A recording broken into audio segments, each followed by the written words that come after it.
Min, jogging jom petang ni. Mal, jom Mas, sekali Mas, jawab petang. InsyaAllah. Sebab petang ni mak aku minta tolong Min. Oh, esok Jom esok. Jom. InsyaAllah esok. Sebab esok mak aku minta tolong kat tu. InsyaAllah. Esok.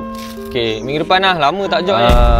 InsyaAllah sebab minggu depan mak aku bagi tahu semalam, minggu depan pun dia nak minta tolong. InsyaAllah. Min, asas sekali jom kat masjid. Boleh. Jom lah. InsyaAllah sebab nenek aku sakit dulu kat rumah. InsyaAllah. Hari ni Khamis kan? Kita baca Yasin untuk nenek kau. Baca Yasin untuk nenek aku kan. InsyaAllah sebab nenek aku tak ada kat rumah. Cuma dia sakit lah. InsyaAllah. Min, bukan dua-dua nenek dia dah meninggal eh? Nenek angkat tu ni, nenek. Oh, nenek ketiga lah? Nenek ketiga rasa. Bagus lah. Mal, malam free tak Ustaz Somad? InsyaAllah Min. Sebab aku kena tengok jadual aku jap tengok jadual aku. Kau ni asal kau Weh. Aku cuba InsyaAllah. InsyaAllah Min. Oh, okey. Weh Mal, buat korban jom tahun ni. Tak kot ni.